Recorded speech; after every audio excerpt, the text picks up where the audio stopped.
Shraddheya Manoharji, members of the Samiti and Bhaktas of Kanchi Kamakoti, Chandrasekhar and Saraswati, Swamigal, known to all of us as Paramacharya. I was brought up in a convent school in Delhi. And then after my master's degree, I went to America.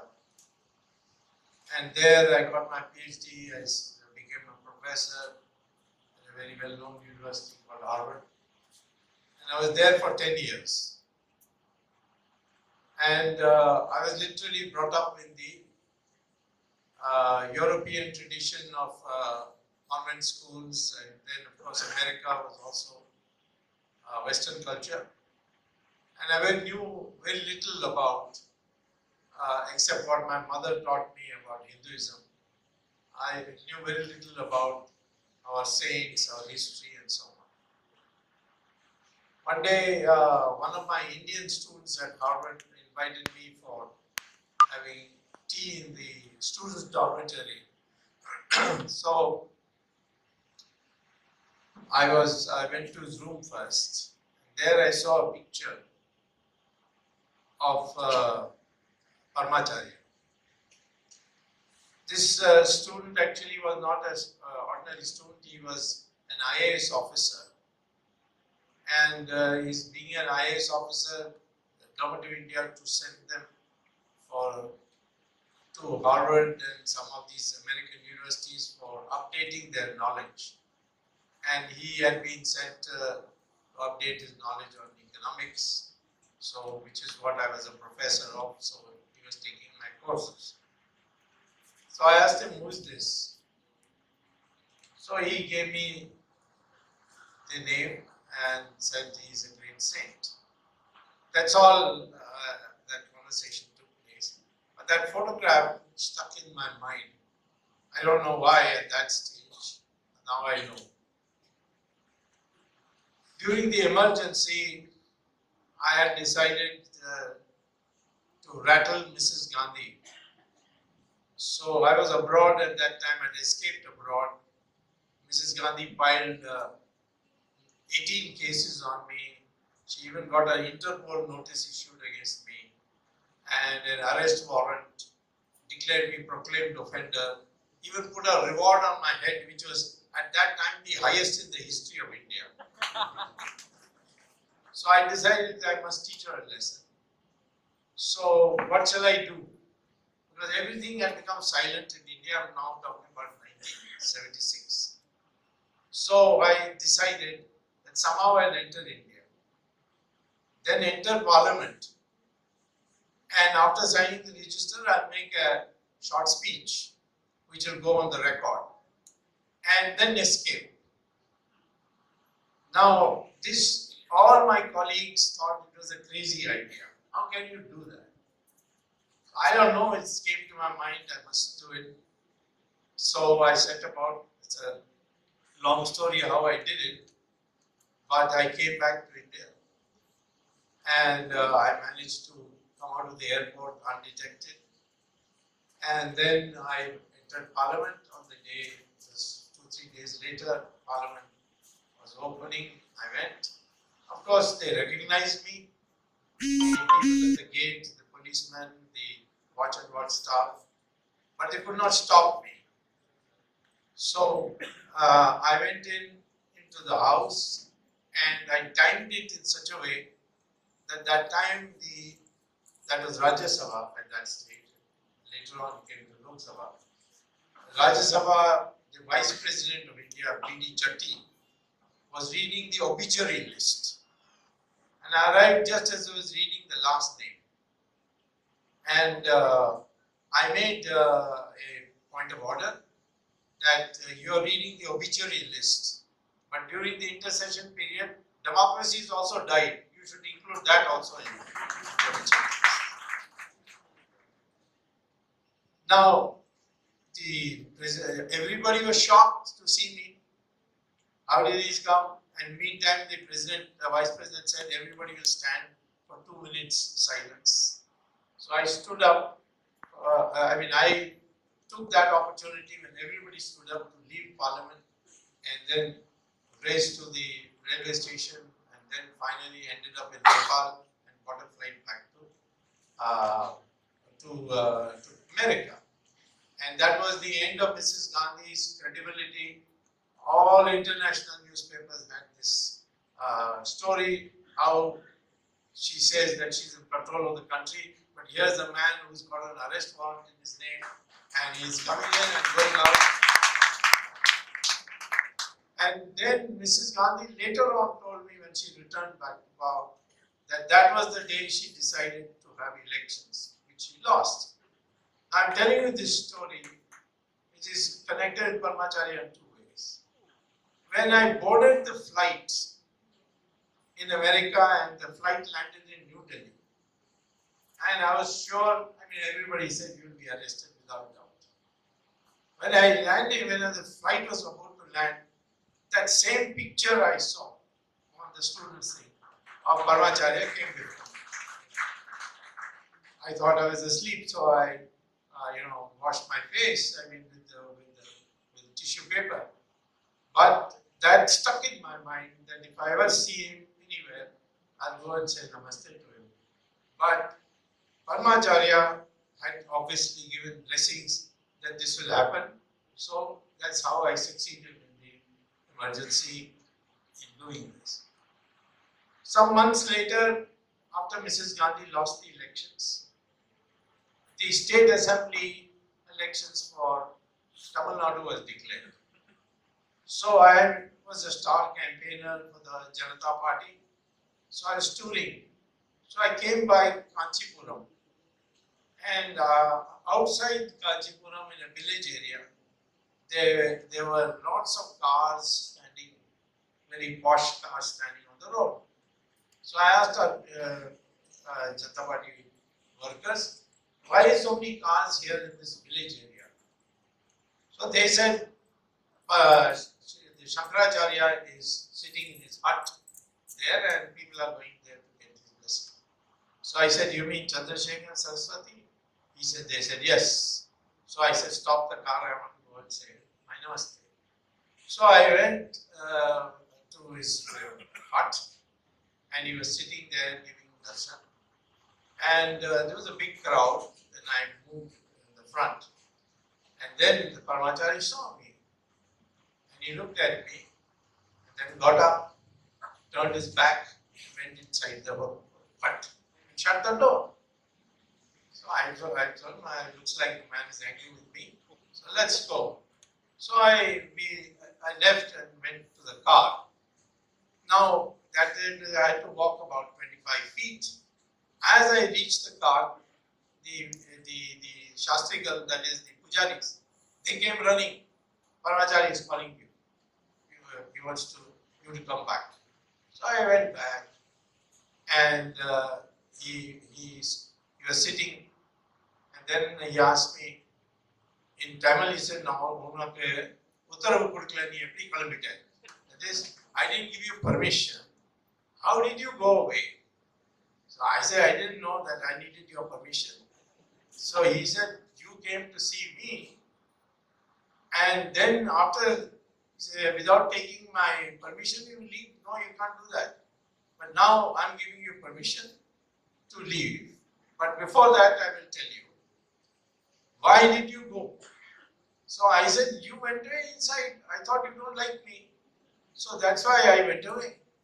So, all these pujaris saying, you shouldn't talk like this to Paramacharya. So he made them quiet. He said, you see, I went inside and I was looking for a press cutting. So that press cutting is here, and he gave it to me.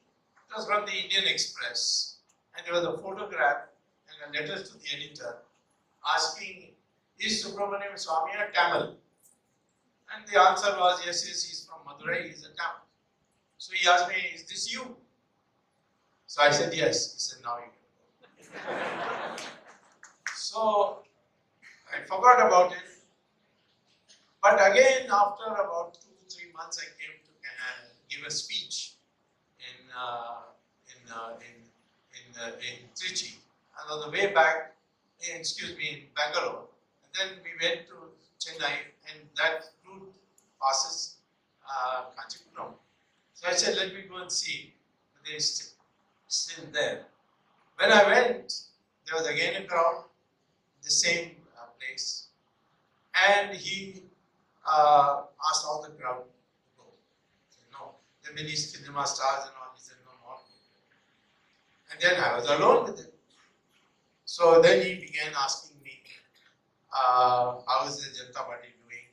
I started, and that meeting lasted 2 hours. In that, he gave me the first lesson in politics, on do's and don'ts in politics. First, he told me, your job is not to go after any post. I said, why? I'm in politics, I can't go after politics. No, because when you will get the post will come after you.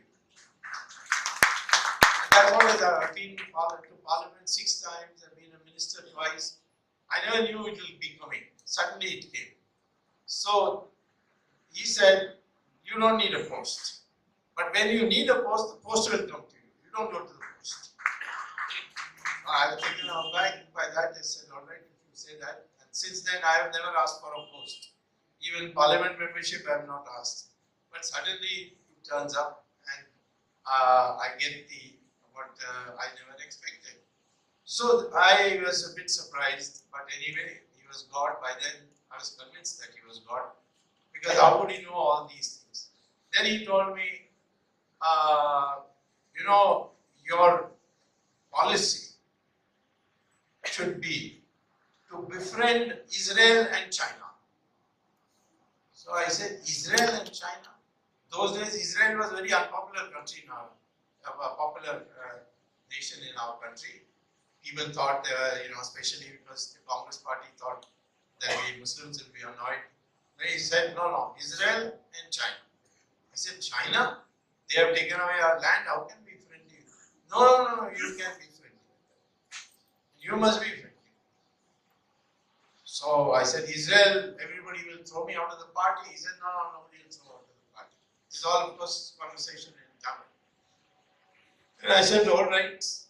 So that order of his, I implemented. And I became very good friends of Israel, and even today, very good friends of China. And because of that, many things which the government could not do, I was able to do because of my friendship. But one thing surprised me is the warmth of the Chinese. Because till that time, the Chinese would not accept that the Arunachal and Aksai chain is even disputed. They said, no, it is ours. There is nothing to discuss. And after a meeting, Paramacharya, I went to Delhi, and I met Morarji Desai, who was the Prime Minister. And he told me, I've been thinking, you're a scholar, you've read also, you know about China and so many other countries. Why China is not accepting that Arunachal and Aksai chain is disputed?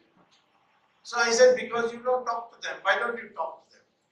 But in the back of our mind, I was saying that Paramacharya just a few days ago tells me that you talk to China, you make friends with China, and here Morarji Desai, who's the most anti-Chinese politician I know, suddenly tells me, why is China like this?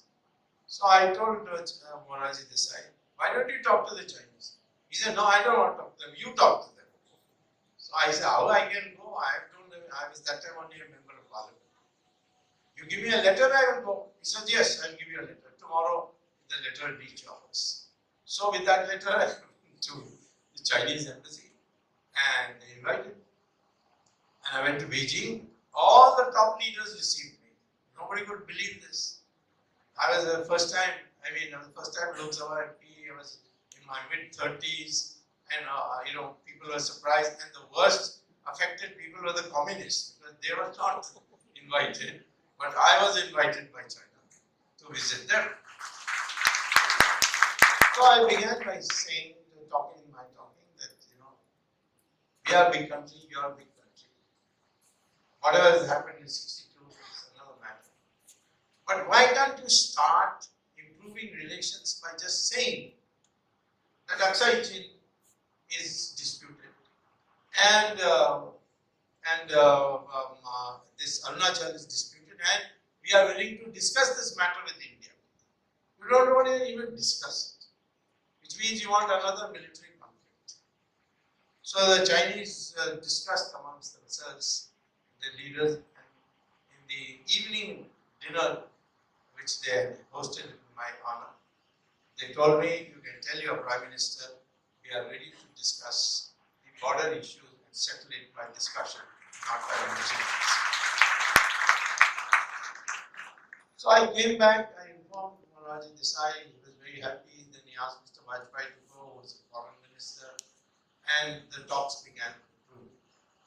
One day in 1980, I was telling Morarji Desai just before he had given up his office. I said, I have just discovered that Kailash Mansarovar is in Tibet and nobody is allowed to go there. Why not talk to the Chinese about it?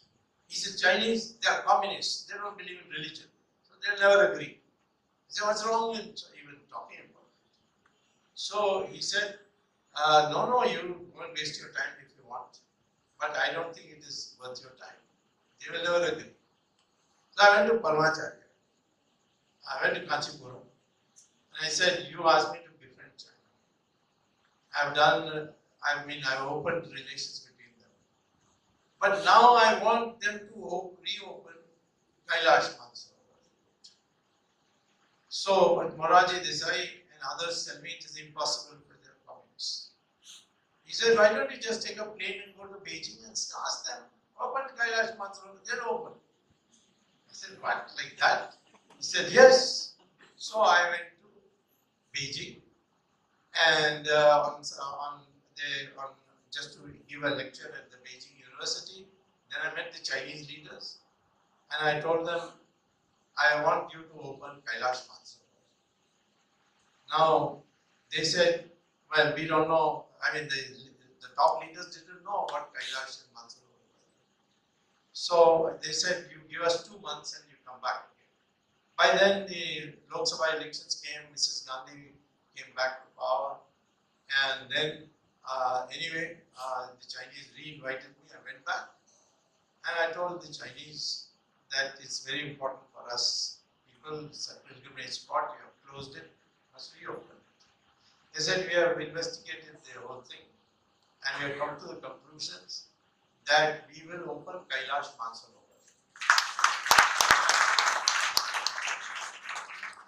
But there is two conditions. I said, what are the 2 conditions? He says, first, you must walk to Kailash Mansarovar.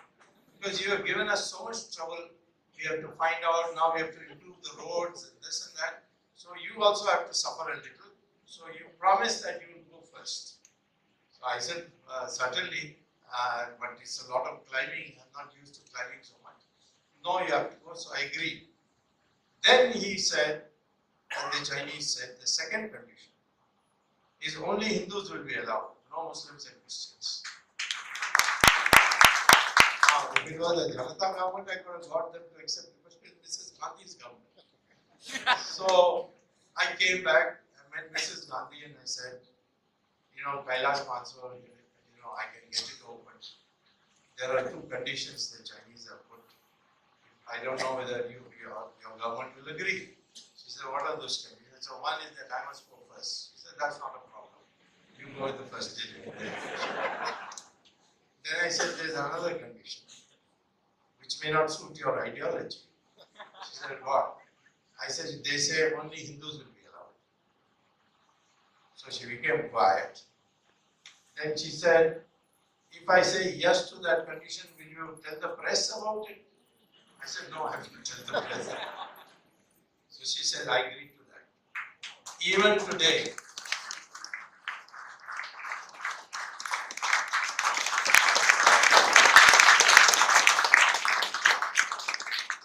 the Chinese told me, if the Muslims and Christians come, they'll come as tourists. What is the need for our country can't afford it, the security aspects. So it's only for me.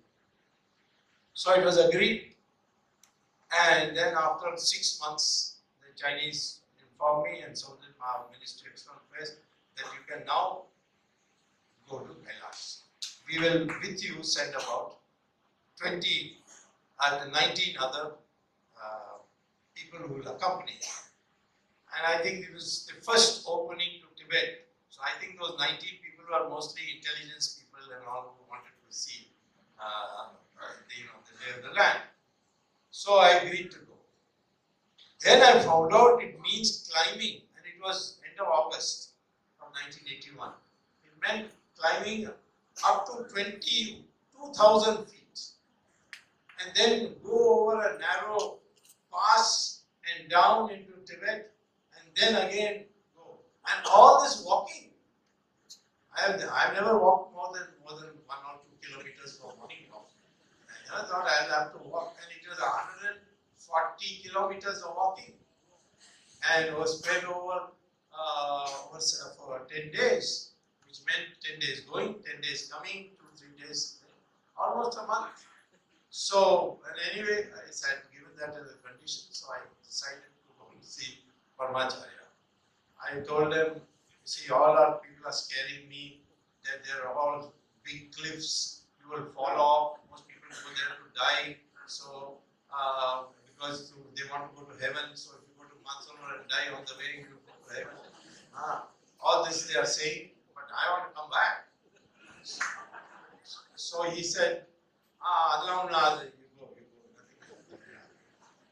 So I was relieved. Then I said, I have one more problem. Last year I was absent from my house during my birthday on a political tour. And I have 2 small girls as my children who I promised next birthday I'll definitely be in Delhi without fail. So let me this time don't mind. So I given this promise. Now the dates that the Chinese have given means that the 15th I will be just returning, and it will take 10 days more to come back. So I will miss my birthday. I will be reaching back from Mansarovar at around the 14th of September. My birthday is 15th September. So how can I disappoint my children? Shall I postpone my visit? He said, no, you go. He said, what about my birthday being in Delhi? So he said, you just go, we'll see. So I went, and it was a beautiful experience. I've again gone this time in June last year. And Kailash is seeing is believing. It's absolutely divine. And since then, even though Prime Minister opened a new route, the motorable route, the Chinese have closed down that, but they have not closed down this. They have also informed me, we have closed your Prime Minister's route, but not your route. So don't get angry. So today you can still go via Pithoragarh and Gadwal and to Mansarov. Now when I came back, when I reached the border on the way back from Mansarov, it was 14th September. I crossed, and then there was a camp. So in that camp, I was made to stop. Now I was wondering what Paramacharya told me, no, nothing will happen. Now I am sitting here. Then there was a military, it was a military base, that place. A military man came running with a telex. And I looked at the telex. Telex said, the Prime Minister has authorized a helicopter to come and fetch you from that place, called Kalapani, and bring you back to Delhi. So, on the 14th night, I arrived in Delhi by helicopter, not having to walk down. Who could do this but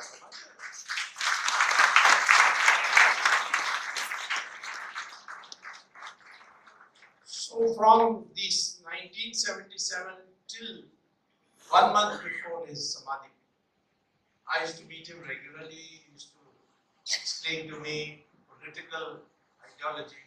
I think I have not known anyone. He was obviously God. He told me, you are very critical of Soviet Union. Why? I said, they are already in Afghanistan. Tomorrow they'll come to Pakistan. They will come to India. So he said, no, nothing like that will happen. Then we know Soviet Union. I said, Soviet Union? It is in 1982, 81. He said to me, there will be no Soviet Union. He said, no, you don't talk about them. Don't waste your time criticizing Soviet Union. So in 1990, Soviet Union broke up into 16 countries. There's no Soviet Union today. Only Russia is there. Others are Kazakhstan and Uzbekistan and Ukraine and so on. How did you know this? If I had told anywhere in the world that the Soviet Union is going to break up, people would have thought I was mad. It was such a powerful united country, people thought, but it broke up. So on so many other political issues, he had been informing me, telling me whenever I used to meet him. I also went to once he went to Satara. So I went in part of the way I walked with him. He was showing me, see this monument. This monument is this old. I mean, he seemed to know everything, the entire history. And he wanted that to be renovated. I think now he had ordered at that time a Shiva Mandir to be built in Satara. Probably it's being built. So, like that, he asked me, I asked him one day that why is Hindu society divided? So he said Hindu society is divided because of this last 1,000-year history. Correct history must be written. Then I studied history, and that's how I come to the conclusion that most of the history that we have is bogus, written by Britishers. There's no such thing as Aryan, there's no such thing as Dravidian as a community or as a race. Dravida is a word which comes out of a sandhi of Tra and Vid, which literally means South India, where the three coasts meet. Arya is the word Arya is there no word Aryan. But the British made out, the whole of India was full of Dravidians, and then was ruled by Dravidian, and then from Europe came the Aryans through Afghanistan and the Khyber Pass, and then beat up the Dravidians and drove them south. And today we have a political party in Tamil Nadu called Dravida Munnetra Kazhagam, and which says, no, we are different from Northerners, and this division has been planted in the minds.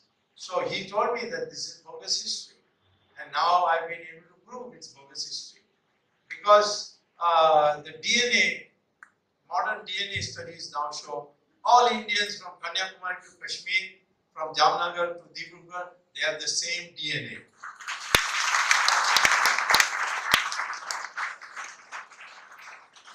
Whether it's a Hindu or a Muslim or a Christian, they all have the same DNA, which means that Muslims and Christians are also, their ancestors were Hindus.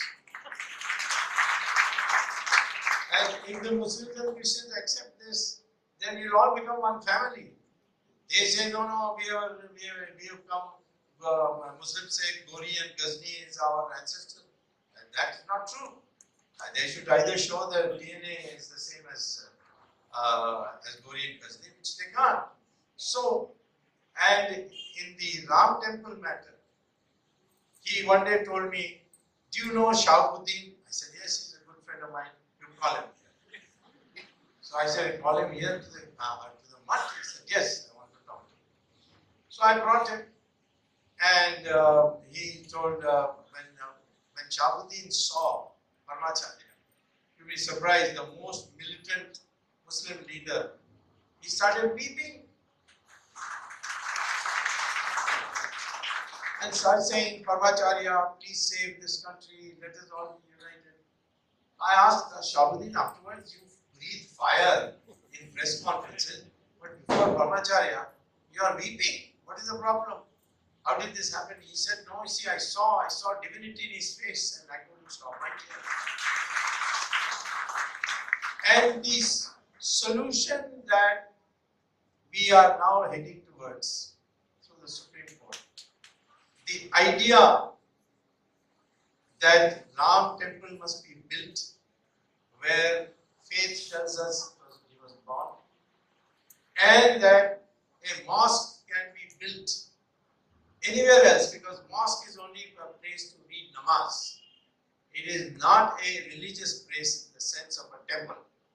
Temple, because of the prana pratishtha puja, the deity enters the idol and becomes the owner of the temple, and everybody else can only be trustees. They cannot be owners. And I proved this for all the places in England in their House of Lords hearing, when a Nataraja statue was taken away from a disused temple in Tanjavur by smugglers paying the gatekeeper 25,000 rupees, and they were auctioning it for 5 crores in London, in the Sotheby's auction. And the High Commissioner informed our government. That time Chandrasekhar was Prime Minister and I was not only Commerce Minister but as Law Minister. So as Law Minister I sent people. We argued this Prana Pratishtha point, that once Prana Pratishtha Puja is done according to Agama Shastras, a temple is always a temple, whether it is being worshipped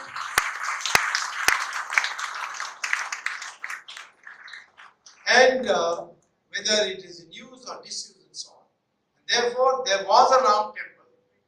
We all know that.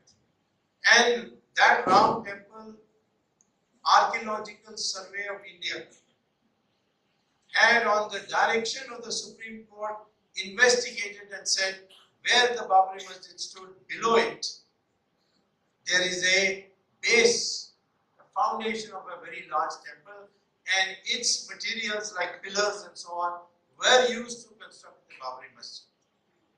And then the great son of Andhra, Narasimha Rao as Prime Minister, told the Supreme Court by way of affidavit that if it is ever shown that there was a pre-existing temple and then only after that a Babri Masjid was constructed, then we will hand over the land to the Hindus. I think that is why Narasimha Rao should be considered as a person who not only brought us economic reforms, but he tried to protect the heritage of our country. And I hope the Prime Minister, Mr. Narendra Modi, will listen to my suggestion that in the next Republic Day, he should get Bharat Ratna.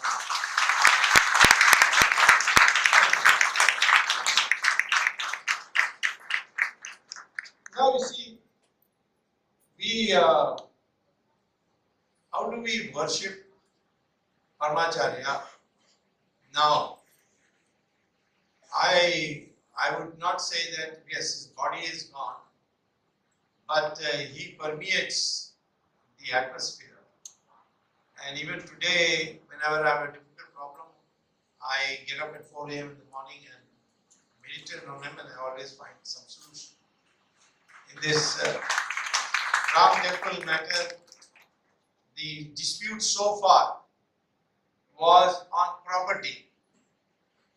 The Sunni Waqf board says that Babur captured this property and therefore it is a Waqf property now. It belongs to the Muslims. They don't say that there was a masjid and that masjid should be rebuilt. No, this Sunni Waqf board's petition says that this property belongs to the Sunni Waqf board.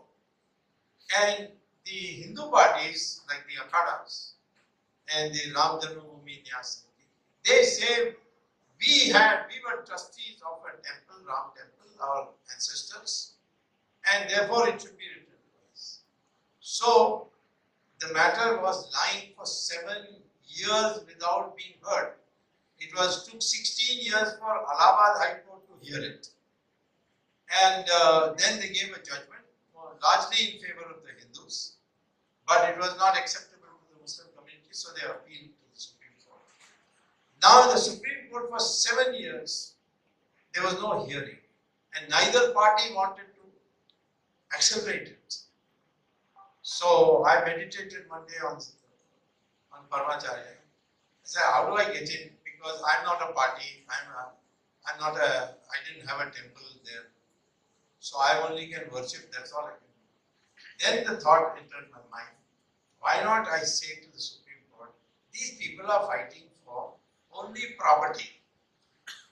Whereas I want my fundamental right to pray where Ram was born, where faith can be born. And that is a fundamental right according to Article 25. So I went to the Supreme Court and I said, these people are fighting for property, I'm not concerned with that. Give me my fundamental rights, which is today blocked. And I gave reasons for it. The court was so impressed, they said, why don't you become a party in the main matter? I said, how can I don't have any property interests. They said, no, it doesn't matter, we will direct the court that you be made also party, you can argue. So that is how I have entered the Ram temple matter, and I have to thank Paramacharya for this.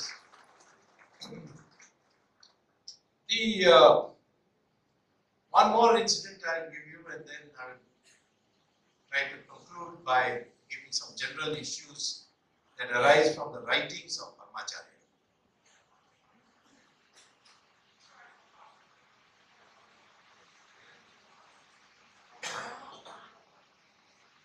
Oh, okay. Now I have been told that Article 25 was included by the Constituent Assembly on the suggestion of Paramacharya itself.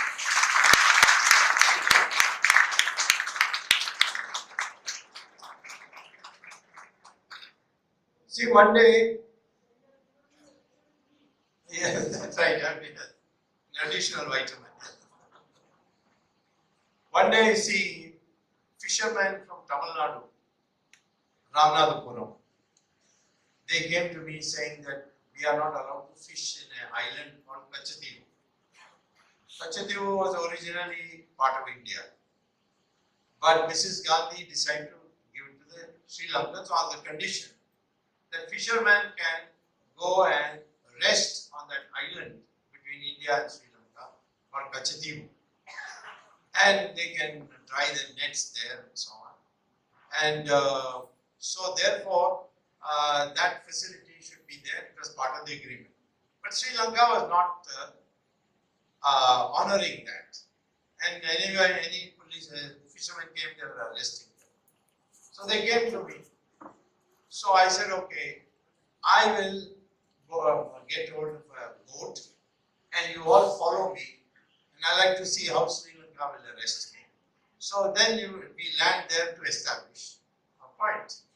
So they all agreed. I announced it. M.G. Ramachandran was the chief minister. So I landed in Madurai to go to Rameshwaram, and then to and then from Rameshwaram go to not Rameshwaram, to Ramanathapuram coast, and then take a boat and go to Kachadivu. Now, what happened is, as soon as I landed in Madurai, M.G. Ramachandran arrested me and put me in a 5-star hotel and said, till you promise to go back to Delhi, I will not let you go. So I waited for one day, then I got bored, and so I said, okay, I will go back to Delhi. So I went to Madras to go to Delhi, and Madras I had some spare time, so I said, let me go and see Paramacharya. So I went and saw him. I told him I did this and all that, and this is what M.G. Ramachandran has done. So he said, oh, he did like that. You go to Supreme Court and file a petition. So I said, you want me to file a petition for an arrest in Madurai in Supreme Court? He said, yes. Go and file it in Supreme Court. So I came, my wife is a lawyer, I'm not a lawyer, I studied law but I didn't take a degree. I wanted to be an economist. So I told my wife, please draft a petition for in the Supreme Court, saying that my fundamental rights are violated by being arrested and all that. So my wife said, "Are you crazy? For a police action, you go to the lower magistrates court first, then go to the sessions court, then come to the High Court, then come to the Supreme Court. Come straight to the Supreme Court, they will laugh at you. They will fine you. I can't do it. I'll feel ashamed when they rebuke you in court." I said, "See, Paramacharya has said that I should file this case in Supreme Court. I am not ready to listen to any argument. You either draft it. Don't come to court on that day so that you don't feel any sense of shame. But you file it." So she filed. But anyway, as a loyal wife, she came to the court also. And we were sitting waiting for the judge to come, Justice Venkatramayya from Karnataka. He was Supreme Court judge, very, very superb judge. So he came and he sat down. Before he came, all these lawyers were asking me, "Why have you come? Why have you come?" So I told him this. He said, "What? You come for this? You'll get they will impose cost on you. They will make fun of you. Why are you doing this? Don't withdraw it, quietly go away." So I said, "No, I've been told by the highest authority." So when my petition was called, the government Attorney General and Solicitor General stood up and said, "This petition is an insult to the Supreme Court. An arrest takes place and he is not put to any inconvenience, you put in a 5-star hotel. And therefore, to come here to the Supreme Court, then every police complaint, people will come to the Supreme Court. They'll make a laughing stock of the Supreme Court. So please dismiss this immediately." I don't know what happened to Justice Venkatramayya that day. He said, "Why? Why was he arrested in the first place?" They said, "No, he is under danger from LTT. So to prevent the LTT from, killing him on his way to Kachadibu, we wanted to protect him." He said, "What? To protect him, you arrest him? You go and arrest the LTT people." So these Attorney General was shocked. What is this behavior of the judge? No, he says, "This is not the way. Tomorrow you will say judges of the Supreme Court also cannot go to Kachadibu. I mean, where will you draw the line? This trend I don't like. I want you to give me an explanation." So the Attorney General said, "We'll take instructions from the government and come back. Please give us 2 days of time." So for 2 days it was adjourned. They went and told Rajiv Gandhi, he was the Prime Minister then, I'm talking 1988, and said that this is the thing and the court is getting very upset. So Rajiv Gandhi said, "Don't worry, tell them that he can go and we'll give him protection." So they came back the next day and said, "Dr. Swami can go to Kachadibu and we'll give full protection." So, well, my work was done. I was shocked, but I said, "This is not my doing, it is Paramacharya's doing." Nobody thought this could ever happen, but it happened. Now, I went back to Kachadibu, and what do I see? There's no question of just protection. The battleships of the Indian Navy, the Air Force, everybody is there. And I was accompanied in royal fashion. And the Sri Lankan government also said, "Why is Swami getting so angry with us? He is welcome to Sri Lanka also. And we have never stopped him. It is his chief minister who stopped him." Now see, how do I describe this? That on a matter on what can be proceeded against the Supreme Court, the Paramacharya says, "Do it, put it in Supreme Court." So today when people ask me, "You are not afraid of anybody, why?" Because whenever there is any doubt, I think of Paramacharya. And that's why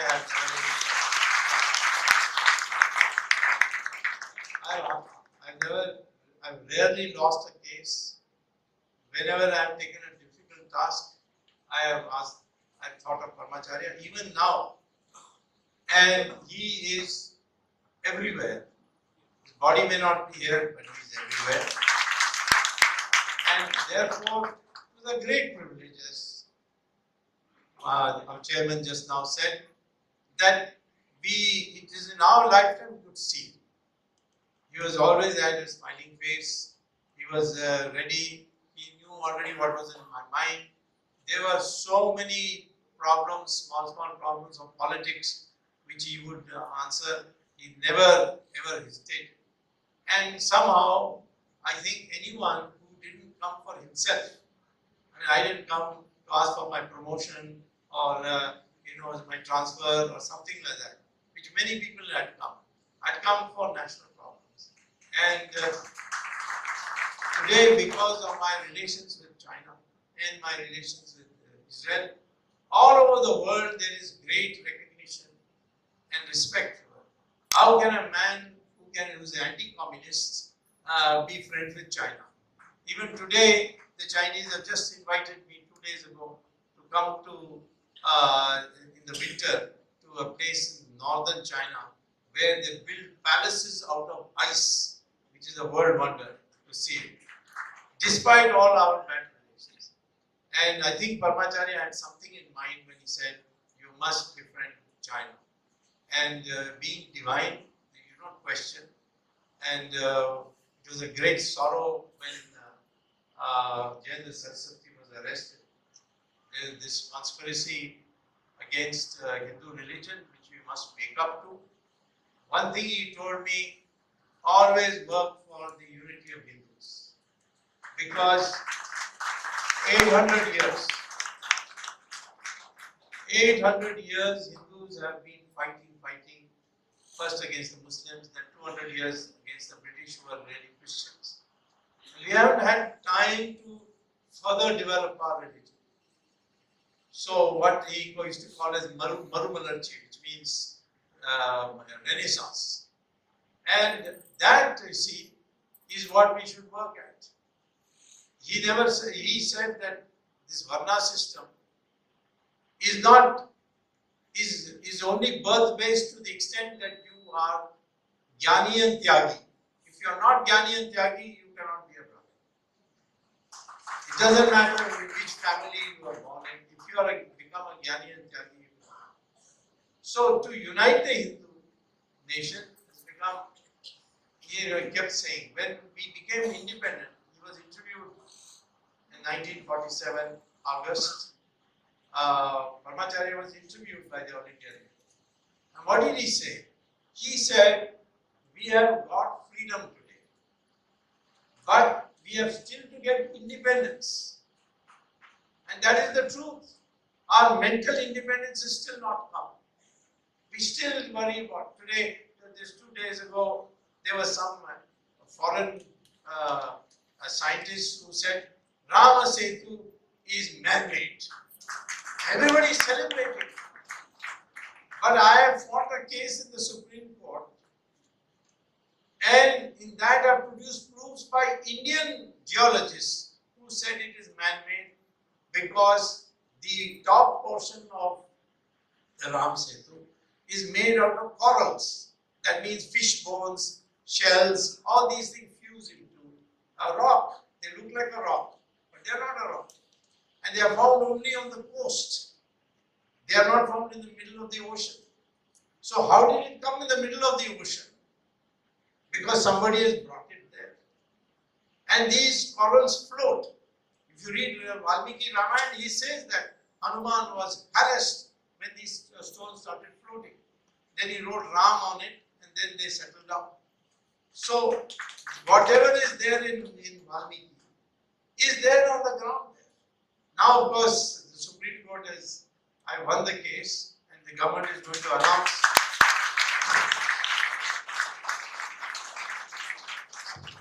I'm hoping that the government will announce in the first week of January that we will not touch Ram Setu. We are scrapping the Setu Samudram project.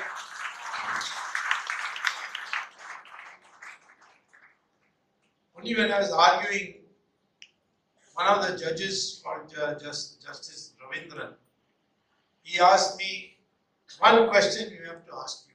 How is it? How do you expect us to believe that you would go to the middle of the ocean to worship the Ram Setu? So why are you so keen on it? I said, Justice Ravindran, every morning I worship Surya Bhagwan, but I don't go to Surya. And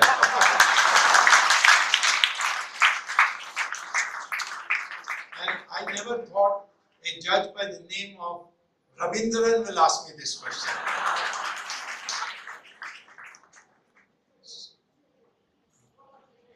Huh? Don't know. So therefore, I am saying today that this country was a land of devtas who came either as avatars or they came as people who were godlike, and we are blessed in this. No other country will you find such human beings as we find in our country. So let us celebrate our saints, let us celebrate our religion, and while we are not against anybody, Hindu religion itself thinks that all religions lead to God.